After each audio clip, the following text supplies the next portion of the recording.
déjà par foutre la merde. Extraordinaire, oui. Allez, salut les amis, c'est l'ouverture du Podcastor, le 3e du nom, avec aujourd'hui bonjour madame. Une équipe. Avec cette réplique, vous voyez à peu près dans quel état on se trouve en cette matinée. La fatigue nous a envahi, les nerfs sont à vif. Voilà. On est une équipe réduite aujourd'hui puisqu'il n'y a pas 4 chroniqueurs, mais bel et bien 3. Ça commence super bien. Ça baisse à chaque podcast. Les mecs se barrent au fur et à mesure. Donc on a toujours Greg qui est là, Laura, Guillaume, si vous voulez parler dans le micro pour dire bonjour. On dit bonjour. Moi je suis très perturbé parce que je vois que ton micro n'est pas allumé en rouge, ça me stresse beaucoup, c'est normal. L'important c'est que tu aies le retour dans les oreilles, voilà. C'est exact. Moi je n'ai pas besoin de lumière, la lumiire jaillit de moi directement. Voilà. C'est une basse tension, je vous le dis. Voilà, donc on va essayer d'éviter ce genre d'échange.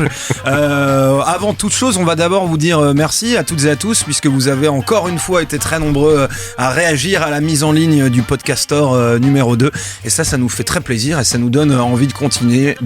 Absolument. Et c'est pour ça qu'on continue d'ailleurs aujourd'hui avec encore une fois des podcasts. Greg, tu vas nous parler de quoi ?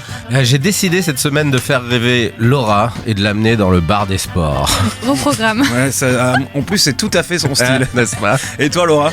Et moi je vais vous parler d'anglais avec un e-learning. Un e-learning d'anglais, et c'est con que El Niño soit pas là pour le coup. Justement, avec c'est le sujet pour Guillaume. C'est pour lui. Voilà, mais il est pas là aujourd'hui, donc mais c'est pas grave. Great. Ça peut Tu l'écouteras, t'inquiète pas. Et toi, Guillaume ? Et moi, je vais vous parler de Michel Serres qui donne du sens à l'info. Encore de la philo, quoi. Un petit peu. D'accord, donc le mec. J'ai décidé de me créer un avatar radio intelligent, comme ce n'est pas le cas dans la vie. Le mec ne s'arrête jamais. Ok, très bien. Bon, les amis, on va, je pense, pouvoir rentrer dans le vif du sujet. Qui va ouvrir le bal ? C'est ça la question. C'est moi. C'est toi Laura qui va ouvrir le bal avec ton e-learning. Bien écoute, c'est parti. Allez, vas-y, on t'écoute. Où tu me mets la pression. Direct. Et donc du coup, moi je vais vous parler d'un e-learning qui s'appelle 6 Minutes English, qui est édité par la BBC. Et c'est donc Guillaume qui m'a inspiré ce sujet, puisque la dernière fois notre conversation autour de l'anglais m'a beaucoup inspiré. Et j'ai décidé de vous proposer donc un podcast qui justement permet d'améliorer son anglais. Systématiquement, quand on est avec ses potes et qu'on veut qu'on parle de notre niveau d'anglais, etc., tout le monde te dit regarde des films en anglais, regarde tes séries sans sous-titres, etc. Ils ont raison. Ils ont raison, mais c'est pas toujours hyper pratique parce que généralement, t'as quand même envie de profiter de ta série et de pas rien comprendre. Mais moi j'ai toujours cru que c'était une légende, ce défaut de pas pouvoir lire les sous-titres et en même temps pouvoir suivre l'intrigue sur l'écran. Mais ça existe vraiment des gens comme ça ? Non, mais tu peux lire, tu peux très bien lire tes... C'est hyper condescendant ce que je viens de dire, c'est extraordinaire. Ça existe vraiment des merdes. Mais vous les cons là, vous les cons là qui savaient pas suivre l'intrigue et lire en même temps là. Non mais tout le monde lit en fait les sous-titres, mais il y a un moment où quand tu lis les sous-titres, t'écoutes plus l'anglais et donc du coup tu n'apprends plus. Ouais, voilà. Donc la BBC a décidé d'éditer en 2008, je suis pas vraiment à la pointe de la nouveauté, mais un podcast qui permet justement d'améliorer son anglais et d'avoir du vocabulaire autour de sujets très variés. Donc c'est diffusé une fois par semaine à peu près. Et je trouve que c'est quand même un indispensable à avoir dans son flux de podcast. Pardon, juste pour comprendre du coup, Non, mais tu ne me parles pas comme ça. Tu me parles gentiment.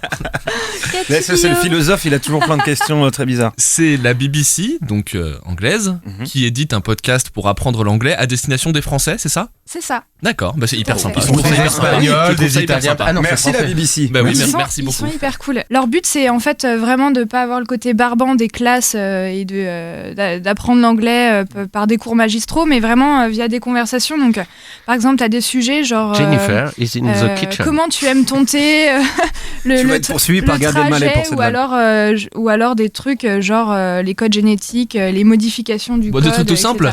Des trucs tout simples. Et alors du coup, c'est tout le temps présenté par les mêmes personnes qui sont Neil et Alice, qui semblent être des professeurs dans la vie. Ils expliquent hyper bien leur sujet, ils articulent bien aussi, donc tu as le temps de bien comprendre. Mais en même temps, c'est quand même dans un flow assez rythmé, donc tu t'ennuies pas non plus. Et c'est tout le temps structuré de la même manière, c'est-à-dire que tu commences par un petit QCM, donc il te pose une petite question assez simple, tu as 3 questions, la réponse, tu l'as à la fin du programme. Ensuite, il y a une petite conversation. Et cette semaine, j'ai proposé un petit exemple, par exemple sur donc The Commute, qui est le trajet en anglais. Ils vont te parler du transport, mais à Nairobi. et ils vont te faire découvrir une expression qu'on connaît quand même assez bien à Paris. Je vous laisse écouter. Even if you aren't trip chaining, it's no fun being stuck in a traffic jam. That's a large number of vehicles close together, moving slowly, or being packed into a crowded train like sardines. Let's face it, travelling by car or by public transport can be really miserable. Yes.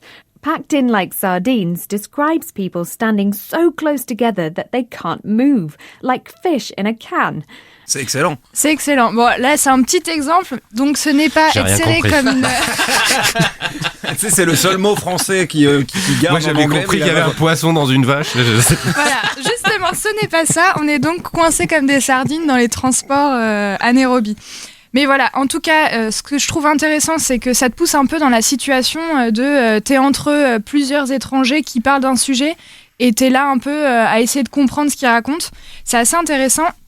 Et je trouve qu'en fait, le gros plus de ce podcast, c'est qu'ils mettent à disposition sur leur site internet un petit PDF qui récapitule en fait l'ensemble de la conversation, le QCM et surtout, déjà à la fin du podcast, ils parlent de tout le vocabulaire que tu as appris pendant la conversation et ils les remettent en fait sur leur PDF qui est sur le site de la BBC. Et donc, tu peux justement mieux les intégrer, les avoir à l'écrit, tu vois comment tu te les appropries, beaucoup mieux. Et voilà, moi je trouve que c'est un énorme plus et j'ai adoré ce podcast, donc je voulais vous le faire partager et surtout, n'hésitez pas à l'ajouter dans votre liste de podcasts. C'est une fois par semaine, donc ça prend pas trop de temps non plus et c'est 6 minutes, donc très rapide. C'est très bien, les podcasts qui nous apprennent à parler anglais, c'est ce qu'on veut voir en France, surtout quand on voit le niveau de certains Français en ce qui concerne la maîtrise des langues étrangères. Oui, je balance, oui, je suis comme ça. Aujourd'hui, c'est très dur. Ah, moi je pointe du doigt. Guillaume, tu voulais intervenir? Oui, j'avais une question. Est-ce que c'est vrai? Est-ce que tout est d'un niveau égal, ou est-ce que par exemple, si on décide de suivre sur une année entière, sur une saison, il y a une courbe de progression qui va nous faire progresser? Alors là, pour l'instant, les podcasts, ils sont quand J'en même sais rien, j'en ai écouté 2. C'est ça que tu veux me dire? Non. Non, mais comment tu peux pas faire des choses pareilles, tu peux pas Il faire est ça. vraiment horrible. C'est vraiment horrible, quoi. Non, mais en Oui, je fait, suis il a très vraiment désolé, dit parce d'être que le le mec- podcast de la semaine. Non, mais C'est sous pour ça. prétexte que le mec il s'est allongé dans son canapé en écoutant Michel Serres parler avec Galabru, terminé, quoi. Tu vois, le mec se permet de juger. De tu vois. dénigrer Non, comme mais ça c'est les podcasts incroyable. des autres. Il est Non, en mais castor vraiment. hargneux ce matin. Qu'est-ce qui se passe? C'est clair. C'est Je clair. crois qu'il a besoin de se défouler de sa semaine. Moi j'écoute de la philo, je vous emmerde très clairement, quoi. Moi j'élève toujours le débat. Du coup, Laura, mouche-le et réponds à sa question. Alors, figure-toi que c'est tout le temps d'un niveau intermédiaire, c'est-à-dire qu'on n'est ni dans le trop facile ni dans le trop dur. C'est vraiment accessible pour le plus grand nombre. Voilà. Ok. Et bim. Même Et pour moi. bim. Même pour toi, Même pour toi, Greg. Greg. Merci. Moi, c'est ce qu'il me faut. Si j'arrive à les comprendre. Quel est ton niveau d'anglais exactement? Scolaire, on va dire. Scolaire, très bien. Oui, Baccalauréat, très bien. Ouais. C'est pas mal. À la fin du bac, normalement, on sait déjà à peu près bien parler anglais. Je n'ai pas mon bac, hein, je le précise, mais Comme j'y Ribéry. suis allé. Je me suis enfui juste avant. Non, mais franchement, je m'étais intéressé au sujet justement, mais j'avais pas encore écouté depuis qu'on avait lancé le Podcastor. Justement, je voulais parler de ça. Je voulais au départ faire un sujet sur les différents, parce qu'il y en a plusieurs quand même. Je sais pas si t'as regardé un peu les autres. Oui, il y en a pas mal. mais apparemment, qu'elle en a écouté deux, celui-là. Lui aussi, il essaie de la piéger. Est-ce que t'as Non, comparé il y en a un peu quand même les... beaucoup, mais celui-ci, je trouve que c'est le mieux structuré, le plus compréhensible, et je trouve que c'est hyper bien fait, en Ouais. fait, avec l'histoire des petites fiches à retrouver sur le site après. C'est vrai que c'est assez top, et c'est... On est vraiment dans une démarche de pédagogie, mais sans que ça soit barbant, en fait, et c'est ça le plus dur, je trouve. Non, mais voilà. En tout cas, moi, je vais essayer parce que ça va peut-être me faire progresser enfin en anglais. Apprenez l'anglais en e-learning avec 6 Minutes English, qui est un programme de la BBC, un podcast de la BBC. Merci beaucoup, Laura. Thank you very much. Aurais-je même envie de dire. J'adore quand tu rigoles comme ça. Super. Ben, on va changer un petit peu de sujet, puisqu'on va parler sport désormais. Eh oui. Ah ben d'accord. On a changé le sens du conducteur. On va changer Mais le tu as sens du raison, conducteur parce que j'aime bien le sport au milieu de l'émission. Oui, et on oui. va laisser Guillaume finir Oui, parce que comme son truc va être interminable sur Voilà. la philosophie, etc. Ça va Vous nous aurez donner. tous le temps de partir. Exactement. Eh oui. Pardon, je rigole comme un phoque, personne ne le voit.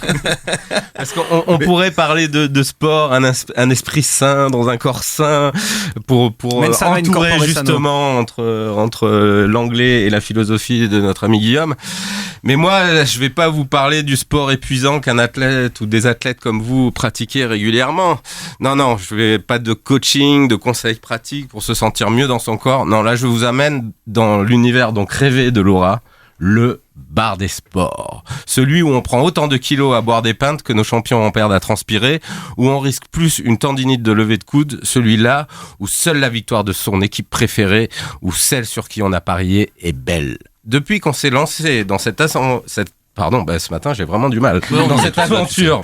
On va te faire ton podcast en anglais. Je me suis mis à la recherche d'un podcast où des passionnés de sport parleraient de leur passion, justement. Au départ, ma quête était celle d'un sport que j'apprécie particulièrement, mon cher César, tu vois de quoi je parle ? Le rugby, tout à fait. Et voilà. Allez, Clermont. Et oui, puisque notre lancement, justement, correspondait avec celui de la grande messe annuelle des amateurs de 15, le tournoi Destination. Peine perdue. Donc, pas de rugby aujourd'hui. Mais même s'il en est un peu question dans le tu vas t'en sortir. Oui. Le mec, il est au bord à l'article de la mort, quoi. Tu vois, il est là. On a eu peur pour lui à la dernière salive. Pas de rugby aujourd'hui, même s'il en est quand même question dans ce bar des sports. Comme essentiellement, il faut bien le dire, de foot, mais également de sport US, du tennis. En fait, tous les sports sur lesquels on peut parier depuis quelques années en France. Oui, les paris sportifs. Voilà de quoi il est principalement question dans ce podcast, qui est le prolongement d'un site internet rassemblant une communauté de passionnés, l'adresse fr.bar-sport.com. Car cette émission, vous pouvez soit l'écouter en podcast, mais également en direct depuis le site internet tous les lundis vers 17h, ce qui permet d'interagir via les réseaux sociaux ou un forum dédié.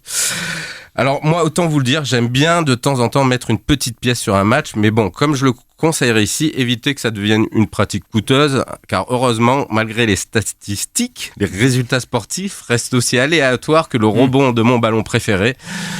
Si vous savez, oui, celui bien sûr, qui est le ballon vole. Et puis, oui. comme à chaque fois, on est obligé, quand on parle d'alcool, on est obligé de dire à consommer avec modération. Quand on parle de paris sportifs, on dit que parier comporte des risques. Parce que on est corpo et que, voilà. Des risques à l'addiction et qui seraient pas bons. Voilà. Exactement. Non, d'accord. Voilà.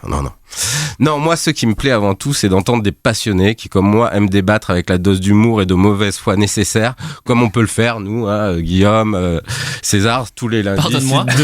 Ah non, c'est vrai, toi, t'es filou. Guillaume parle pas sport. Guillaume le pratique, mais n'en parle pas. On en parlera. Disons que je parle de vrai sport, le rugby, du coup, je suis pas trop dans les... Ah oui, c'est vrai. Alors moi, je suis totalement exclu du sport. C'est vrai que c'est complètement... c'est vrai que c'est pas un vrai sport, le rugby. Oui, c'est vrai qu'on parle pas de gymnastique suédoise ou de yoga. Alors... Tu sais, c'est pire que le cliché sur le régime sans gluten de malheureusement, c'est deux sports que je pratique. Ah merde. Alors, tu crois bien, j'ai mes sources. J'ai un peu honte là, mais il faut quand même dire aux gens que c'était pas une réflexion misogyne, c'est-à-dire que ce sont les vraies pratiques de Laura. Non, c'est ça. Je me permettrai pas. Je ne suis pas une petite parisienne qui... C'est des sports tout à fait qui ont beaucoup de mérite, voilà, je tiens à le rappeler. Et figurez-vous que j'aime quand même boire des litres de bière, parce qu'apparemment, voilà. C'est le sport dont je parle, en fait. Et j'adore le rugby aussi, j'adore regarder, c'est quand même un peu plus drôle que le foot, je trouve. Et pour ne pas balancer, je sais de sources sûres que Greg t'a suivi à une séance de yoga il y a pas 2 jours. Tout à fait.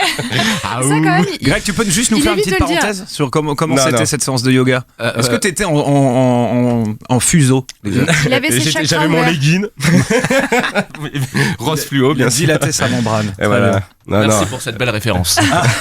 Henri Michel, si tu nous écoutes. Voilà, je vais quand même reprendre sur le bar des sports, N'hésite sur pas, des choses essentielles. On a un peu digressé. En tout cas, il faut croire que Harper, Chichi, General Dog, Super Caddy et Van Style, les piliers de ce bar, sont pas trop mauvais dans leurs conseils, car voilà ce qu'on pouvait entendre lundi 22 février à l'ouverture du bar. On comprend qu'ils sont passés pas loin du jackpot avec leur grille de paris à 11 bons résultats sur 12. Le bar des sports avec Harper, Général, Chichi, Caddy et Steven. Bonjour à tous, lundi 22 février 17h10, on est en direct avec vous pour une nouvelle heure dédiée au paris sportif, le bar des sports. Pensez arriver en fanfaronnant, on était prêt à arriver sur du Starmania là quand on arrive en ville, jusqu'à ce que l'Atlético Madrid nous fasse vraiment un sale coup, nous prive d'un 12 sur 12 mythique sur la grille de la semaine. Mais on est quand même fiers, on est quand même content de ce 11 sur 12 et on est prêt à remettre le couvert avec vous pour aller chercher un billet encore plus gros. L'équipe est au complet complet ce soir. Chichi en pleine forme avant le match du Barça. Salut Chichi. Gros taquet, gros match de on est à fond, là, on est à fond. Voilà, car un des trucs sympas qu'ils vous proposent en direct, c'est de parier avec eux et d'autres membres de la communauté grâce à leur partenaire, un célèbre site de paris en ligne. Et ce week-end, vous l'avez entendu, c'est pas passé très loin du jackpot. 11 sur 12, c'est pas mal quand même. Eh oui, c'est pas mal. C'est juste l'Atlético de Madrid qui les a fait perdre, alors que bon, ils auraient dû gagner. Les salauds de Cochoneros. D'ailleurs, je vais pas être très sport avec eux, mais bon, ça fait partie du jeu. Nous enregistrons notre podcaster le vendredi matin. Et cette semaine, la semaine dernière, donc pour nos auditeurs, sûrement, était celle de la Champions League avec des matchs qui ont lieu le mardi et mercredi. Donc voyons un peu ce qu'ont conseillé nos amis en sachant que maintenant, les résultats, nous, on les connaît. Au pari sur cette affiche, Arsenal, Barcelone, Chichi, quelle est la cote que tu as envie de mettre en avant ? Moi je vois un match quand même assez serré. Je pense pas que le Barça va éclater Arsenal. Je vais quand même miser Barça, mais j'aimerais bien que tu me donnes la cote de 1 but d'écart si tu l'as. Exactement. Alors, but d'écart. Déjà tu peux miser des scores exacts à ce moment-là. Le 1-0 est à 8,5, le 2-1 à 7,8, le 3-2 est à 21. Le 3-2 à 21 est pas dégueulasse. Là, je mettrais peut-être une pièce sur le 2-1 et sur le 2-1, j'aime bien le 2-1. 7,8 dans la cote. Le 2-1 est beau. J'aime bien le 2-1. Je pense que 2-1 c'est pas mal et donc je prendrais ça et exactement un but d'écart quoi. Donc ça me paraît pas mal. Ça a même plus de gueule que les pronostics de l'afterfoot. Alors combien 2-0 au final. 2-0 pour le Barça. Oui, mais c'était pas loin quand même. Il avait raison, non. C'était serré, mais bon voilà, Lionel Ça Messi. s'est décanté vers la fin. Allez, on s'en fait un autre. Un petit Kiev Manchester City. On va aller en Ukraine, à Kiev, qui affronte Manchester City. Général, 3,45 la victoire de Kiev, 3,35 le match nul, 2,25 pour la victoire des Mancuniens. C'est jamais simple d'aller dans les pays, dans ce genre de pays. Démerde-toi. Le mec prend mes phrases. C'est vrai, t'as écrit ça quoi? J'ai écrit exactement, c'est pas facile de se dépasser. Eh bah t'as vu un peu, et tu noteras entre parenthèses Général Dog 2 maintenant pour cette citation. Mais bon, la victoire de City est quand même à une cote vraiment, enfin une belle cote quand même, à 2,25. C'est eux qui se sont bien reposés ce week-end. Voilà, c'est ça, ils sont tranquilles là, ils sont en pleine forme. Moi, je partirais plus sur ce genre de choses. Mais pour être totalement honnête, j'ai peu vu de match de Kiev cette saison. Oui, il a pas vu de match de Kiev cette saison. Et ça finit à combien? Moi, je sais pas, j'ai pas vu le match. Bah, c'est City qui a gagné. C'est City qui a gagné 2-1, moi. Ah non, 3-1, ça finit. Moi, j'ai pas vu la fin. Et oui, parce que non seulement il faut parier sur le bon résultat, mais si vous suivez le conseil de nos amis, et là c'est le général qui avait raison, il faut aussi ne pas se tromper. Enfin, cette petite démonstration n'est évidemment pas pour jeter le discrédit sur la petite bande, qui honnêtement et objectivement est plutôt performante dans cet exercice, mais pour rappeler une fois de plus que les paris sportifs sont à pratiquer avec modération, car même si on peut avoir des bons conseils, c'est loin d'être une science exacte. Bon, enfin, et pour finir, car je sens qu'on perd définitivement Laura, je vous propose de nous mouiller, car ce soir, c'est la 3e levée du tournoi Destination, où notre 15 de France, bien sûr, affronte le célèbre 15 du Poireau gallois. Tout à fait. Et alors, nous allons faire notre pronostic. Eux l'ont fait aussi, on va écouter, mais on va faire notre pronostic après. On le fait avant ou après ? Nous, on va le faire, et ceux qui vont écouter ce podcast vont pouvoir eux aussi un peu se moquer de nous si on se trompe. Donc il faut qu'on écoute d'abord nos amis du bar des sports. Parti. Et un petit dernier pour la route qui est signé Guy, qui lui nous parle des 6 nations. Il nous donne les victoires des Gallois contre les Français. Bon là, ça paraît presque sûr, presque trop sûr. Hein, parce que... Autant sûr que l'Irlande. Mais voilà. On n'en parle plus. La cote est à 1,33. Effectivement, bon, il détaille, il donne beaucoup d'arguments sur si vous avez vu les matchs de la France sur les deux premiers, voilà, on a du mal vraiment à voir la France gagner chez les Gallois, qui, selon toute vraisemblance, joueront la victoire du tournoi contre les Anglais. Quoi, mais voilà. non, il y connaît rien. Ils se sont déjà plantés avec l'Irlande. Hein. Mais voilà, on le sent plus qu'ils sont un petit peu dégoûtés. Non, mais il faut être honnête. Soyons honnêtes, la cote est meilleure pour la France. C'est pour ça que moi, personnellement, ce soir, je mettrai un petit billet sur notre 15, parce que j'y crois en plus, avec le meilleur sélectionneur du monde, monsieur Guy Novès. Bien entendu. Qui bien sûr est toulousain, parce que Greg est toulousain. Voilà. On n'en sortira vraiment jamais. Toi, c'est quoi ton pronostic, Guillaume, toi qui aimes tant le rugby? Oui, absolument. Eh bien, je vais dire comme Greg, moi. Voilà, c'est notre 15, hein, notre beau 15. On va les tout ovale qu'il est. Je mise sur eux.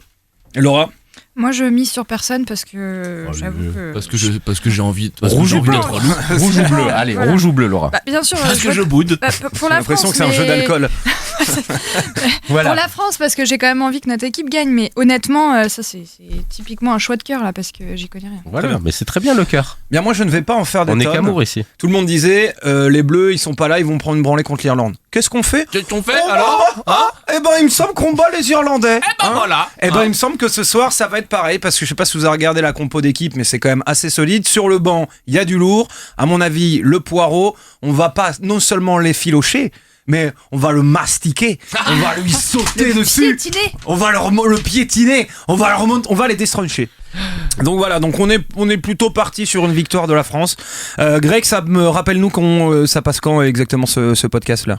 Bah, la semaine prochaine, je pense. Le lundi. Pas le lundi. On verra quand on a le temps. J'en sais rien, écoute. Totalement paumé. Surtout qu'on a déjà perdu notre producteur, là, il est parti. Non, mais Omar nous écoute d'une oreille très très attentive. Donc, ne vous inquiétez pas. Qu'est-ce que je disais? Donc, le lundi à 17h en direct, mais sinon, on peut le réécouter n'importe quand, comme tous les podcasts. C'est ça qui est magique. Et quand vous tomberez sur l'émission, donc du Podcaster 3, quand nous allons le sortir, n'hésitez pas, vu que vous aurez du coup eu le résultat entre-temps, à venir nous défoncer ou au contraire nous féliciter si on a eu raison, parce que moi je sens que sur ce dossier... Oui, parce que du coup c'est unanime là notre pronostic, c'est ça? Ouais, Ouais, ouais, bien sûr. Bah écoute, c'est pas... On est là... Ouais, voilà exactement. C'est quoi unanime exactement? On a tous dit la France quoi. J'adore comment il rit cet homme-là. D'ailleurs, il va rire et il va nous faire encore plus rire maintenant. Merci Greg pour ce podcast, puisqu'on va parler philosophie. Alors mon petit Guillaume, qu'est-ce que tu nous as préparé exactement? Alors on va surtout parler de Michel Serres en fait, parce que c'est un peu lui le héros de ce podcast dont j'aimerais vous parler. Ça s'appelle Le Sens de l'info, c'est distribué sur France Info. C'est une hebdomadaire qui dure depuis 2004, hein, donc on n'est pas au tout début, on n'est pas du tout au balbutiement. Et pour les aficionados, ceux qui pourraient vraiment pas attendre, c'est diffusé une première fois sur France Info le dimanche, et puis ensuite évidemment c'est tout de suite mis à disposition sur les plateformes de podcast. Le format, c'est un dialogue entre deux Michel Polaco et Michel Serres, qui vont s'appuyer sur un élément d'actualité, un élément de contexte, et qui justement vont essayer de lui apporter un éclairage un petit peu différent, un petit peu plus distancié, parce que pas guidé seulement par ce que nous impose le caractère immédiat de notre actualité. Alors Michel Polaco, donc c'est l'animateur, il endosse le costume du Candide, il n'est pas du tout Candide en vrai, mais c'est pour vous positionner un peu le rôle de chacun, et c'est la rampe de lancement de Michel Serres, qui évidemment est pour beaucoup dans tout ce qui me plaît dans ce podcast. Alors je m'arrête 2 secondes sur son profil parce que c'est assez important dans la manière dont est construit le programme. Michel Serres, c'est un philosophe agrégé, c'est un épistémologue, donc un scientifique, c'est les gens qui se penchent sur l'étude des sciences et des connaissances et qui mettent leur solidité à l'épreuve. Donc ça vous en dit un petit peu sur le goût du décryptage du monsieur qui en a fait son métier. Il est académicien depuis 1990, donc littéraire, et il est concerné par son environnement, mais au sens très large et même dans un sens assez inattendu de la chose. Il a publié en 90 un ouvrage qui s'appelle Contrat naturel, qui est une œuvre sur la philosophie du droit en fait, et qui met en avant, pour faire court, le fait que la Déclaration universelle des droits de l'homme n'atteindra, accrochez-vous, n'atteindra son universalité que lorsqu'elle décidera que les vivants, les objets inertes et tout ce qu'on appelle la nature entière deviendront à leur tour des sujets de droit. Voilà, c'est-à-dire que au même titre que la Déclaration des droits de l'homme n'était pas la Déclaration des droits de l'homme quand les femmes par exemple ne rentraient pas dedans quand elles n'avaient pas le droit de vote, eh bien de la même manière, si on veut une déclaration vraiment universelle, il faudra que tout ce qui n'est pas humain rentre dans cette déclaration. Pour synthétiser tout ça, toutes ces disciplines, parce que c'est ça qui est important en fait dans le personnage, vous dire que Michel Serres est honoré d'une distinction assez singulière. On lui a remis en 2013 le prix d'Anne David, qui récompense une œuvre transdisciplinaire ayant contribué à l'amélioration de la société. Voilà. Pardon, j'ai été un peu long sur le personnage, mais c'était important pour moi d'attirer votre attention sur ce mot transdisciplinaire, parce que ça parle bien de lui et de sa capacité à donner du sens à l'info. Et là, on boucle la boucle sur le podcast en mélangeant pas mal de disciplines, beaucoup de savoirs qu'on n'a plus vraiment l'habitude en fait de voir vivre ensemble. Exemple justement avec cette édition que j'ai choisie pour illustrer l'émission, qui date de décembre 2015 et pendant laquelle Michel lance Michel sur Noël et le culte du sapin à cette époque de l'année? Vous savez qu'il y a une chant sur le sapin qui Mon beau désigne le sapin, sapin au Tenenbaum. comme le roi des forêts. Roi des forêts. Alors, le problème, c'est de savoir pourquoi c'est un roi. Et vous remarquez que le sapin a une forme conique, un peu pyramidale, vous savez, très étroit en le haut et de plus en plus large à mesure qu'on va vers le bas. Et je me suis souvent posé la question, pourquoi a-t-il cette forme conique ou pyramidale? Alors, je vous pose la question juste pour la forme, je sais que vous n'en avez aucune idée, mais pourquoi le sapin a-t-il cette forme conique pyramidale? Puisque c'est un conifère et que tous les conifères ont une forme conique et pyramidale. Oui, mais ça, c'est le nom qu'on lui a donné parce qu'il avait. Ah non, mais moi je dis ça parce que j'en sais rien. Moi je dis un truc, ça me passe par la tête, hein. J'en sais rien. Alors, Michel, le symbole lui... du pouvoir. Oui, pardon, Laura, oui. Le symbole du pouvoir, le cône. Non, je sais pas, je dis n'importe quoi. Quelle femme. Quelle femme. On écoute Michel qui allait chercher la réponse auprès des botanistes. Et j'ai entendu beaucoup de botanistes dire cette chose extraordinaire, que les cellules de la cime de l'arbre sécrètent un poison ou une sorte de substance toxique qui descend le long du tronc. Alors voilà, donc qui descend le long du tronc, qu'est-ce que ça veut dire? Je complète un petit peu le propos parce que Michel était un petit peu léger sur la question. Ça y est. Quel boulard.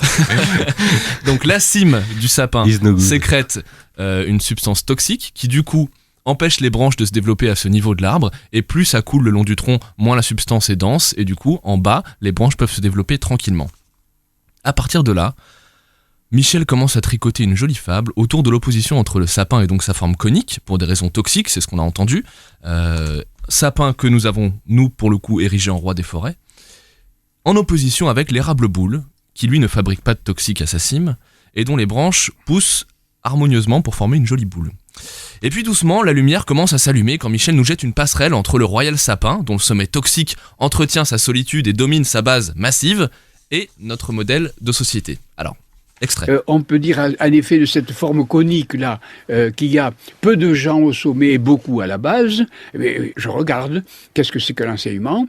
Peu de profs, beaucoup d'élèves. Qu'est-ce que c'est qu'un hôpital? Peu de médecins, beaucoup de malades. Qu'est-ce que c'est les médias? Peu de journalistes ou de présentateurs, beaucoup de lecteurs, beaucoup d'auditeurs, beaucoup de téléspectateurs.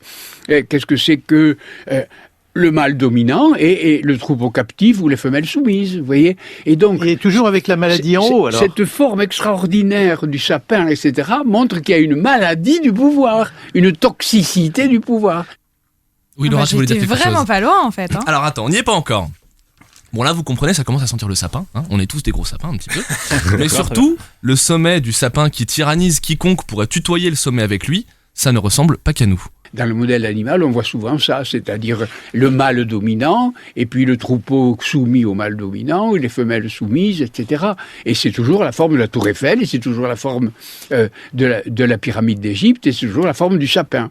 Alors, qu'est-ce que nous dit Michel? Il nous dit que dans le règne animal, ça fonctionne comme des sapins, et que nous, on calque ce modèle avec notre expression de puissance, de domination, avec des monuments comme la tour Eiffel, les pyramides d'Égypte, et quelques reproductions de ce modèle dans notre configuration sociétale. Il ne reste plus qu'à conclure, et vous allez voir comment cette fable se clôt magnifiquement sur le retour fracassant de l'érable boule. Et la leçon de la fable que je viens de composer sur le sapin et l'érable boule, c'est que probablement nous deviendrons des humains lorsque nous abandonnerons la forme du sapin, lorsque nous devrons la forme des érables. Vive l'érable boule! Alors voilà, donc subtilement J'adore en fait, la conclusion. oui, vive l'érable boule, absolument. Ça, c'est un peu comme la dilatation des membranes, ça va devenir assez culte. Donc subtilement, ils ont mis le doigt entre ce décalage qu'il y a entre ce que nous disons que nous sommes, liberté, égalité, fraternité, qui ressemble étrangement à la belle solidarité qu'affichent les branches de l'érable boule qui poussent toutes ensemble, et le sapin roi tyrannique auquel on continue pourtant de vouer un culte et qu'on plante joyeusement devant nos mairies chaque année. Voilà ce que font vivre les Michel, une digression qui prend plein de visages et plein de directions différentes, autant que les disciplines de Michel Serres. C'est pour ça que c'était important pour moi de vous le décrire avant, de vous dire tous les endroits où il puise son savoir. Là, c'est en l'occurrence de la botanique, des sciences humaines et un petit peu de poésie, parce que ça s'enroule autour d'une fable. Si vous écoutez, vous l'adorerez vite. Franchement, en plus, ça vous a pas échappé, il a un accent gascon qui est à se damner.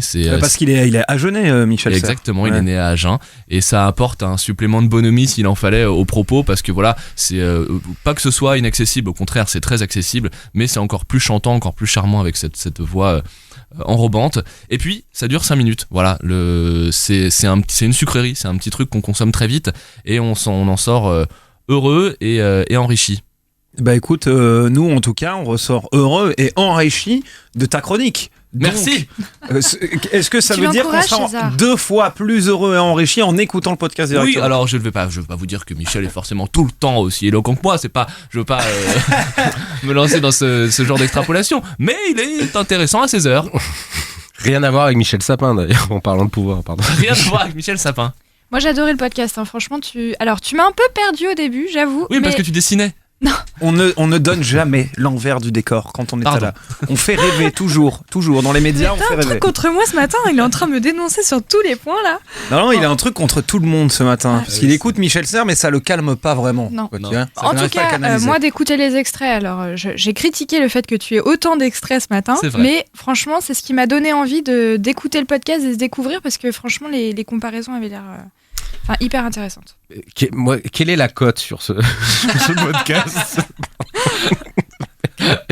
Non, c'est vraiment passionnant en tout cas. Rien d'autre. J'arrive à s'en sortir, putain. Ça a l'air un peu pointu comme ça quand on l'écoute, mais comme disait très bien Guillaume aussi à sa première émission, quand il a présenté son première chronique, il dit l'avantage du podcast, c'est que c'est comme un livre, quand on comprend pas, on fait pause et on revient en arrière et on réécoute et ça marche.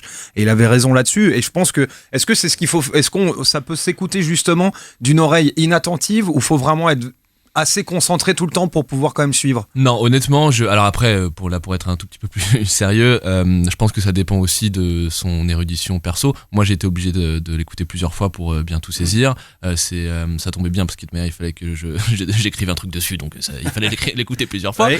Mais c'est vrai que j'ai la lecture, ma compréhension s'est affinée au fil des écoutes et en faisant pause, en revenant. Voilà, après... Je pense que si on est habitué à ces questions et à cette gymnastique de réflexion, ça peut peut-être s'écouter de manière un peu plus distraite. Mais je recommande quand même pour le coup, de pas faire ça en faisant autre chose. C'est l'avantage, c'est que ça dure que 5 minutes, donc ça cannibalise pas non plus le temps de trop long. 5 minutes de concentration et puis c'est bon. Et c'est ce que j'allais dire, le format de 5 minutes en fait est parfait pour ce type de podcast parce qu'en fait t'as pas besoin de te concentrer trop longtemps et en même temps voilà, c'est le petit bonbon que tu dégustes rapidement. Non, moi j'ai pas dit grand chose, mais c'est parce que justement j'ai tout compris de ce qu'a dit Guillaume et voilà de ce qu'on a entendu à travers les extraits et effectivement c'est passionnant. De toute façon, tout ce qui nous enrichit intellectuellement est passionnant. Le sens de l'info, bien vulgarisé. Michel Serres, Michel Polacco, c'est sur France Info, c'est un hebdomadaire, donc c'est chaque dimanche. Exactement. Voilà, merci en tout cas beaucoup. Guillaume, j'espère que vous allez vous ruer sur ce podcast philosophique, il est maintenant temps justement. Par contre, tu crois qu'ils vont venir te chercher Radio France à un moment ou quoi? Ça fait quand même quoi, je ne sais plus comment me manifester. Podcast de la semaine, les amis, je vous rappelle le règlement, vous n'avez pas le droit de voter pour votre propre podcast, je vais y arriver. Et en cas d'égalité, je me ferai un plaisir de voter pour mon coup de cœur aussi parmi ce que vous avez donné. On va commencer par toi, Laura, une fois n'est pas coutume. Et ben je vais sélectionner le podcast du sens de l'info. Alors malgré toutes ces petites tu n'es pas rancunière. Là je m'y attendais. Dans l'émission aujourd'hui, non mais honnêtement le sport Laura, en fait et les cotes d'autant plus, c'est un système que je ne comprends absolument pas. Mais en plus, j'ai vraiment trouvé que le podcast que tu as présenté était super sympa. Et moi, le format m'a séduite. 5 minutes, là, c'est top. Moi, j'ai amené une auditrice aujourd'hui. Vous savez, du Podcastor. Ah oui, une sorte de mini-moi. Et en fait, je vais la laisser voter pour moi. Ça vous dérange pas? Absolument pas, Greg, Emma, vas-y. Présente-toi. Bonjour Emma. Bonjour Emma. Bonjour. Alors, lequel t'as préféré, toi? Il faut pas être intimidé. Non, il faut pas. Celui de Guillaume. Ah, je pensais que t'allais prendre l'anglais, tu vois, mais très bien. Eh oui. Tu as quel âge, Emma? 14 ans. Et voilà, 14 ans et Michel Serres, Michel Polacco, voilà. On précise que c'est la fille de Greg qui est au micro, bien entendu. Exactement. Très belle invitée. Merci en tout cas, Laura qui revote pour la philosophie. Ça fait 2 points pour la philo. Voilà. Et toi, tu vas voter pour qui, mon petit Guillaume? Eh bien moi, je vais voter pour le bar des sports. Pardon Laura, tu n'as pas acheté ma voix. Je vote pour le bar des sports parce que je trouve que ça manque cruellement de podcasts sur le sport dans la podcastphère française en tout cas. Et je trouve ça dommage parce que ça m'a l'air tellement propice comme terrain pour en faire.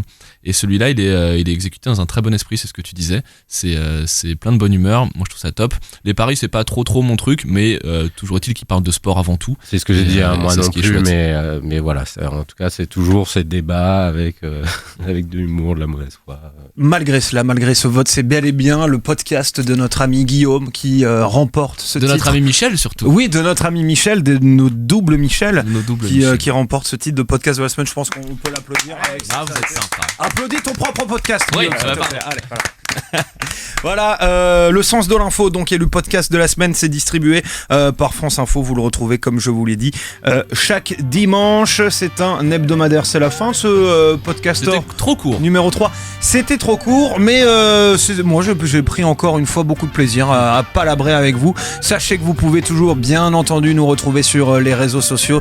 C'est tout le tintouin habituel sur Twitter, sur Facebook. On est sur le PodCloud, on est sur iTunes. Vous pouvez nous laisser les commentaires, nous dire si vous aimez, si vous détestez, si vous trouvez qu'on est con.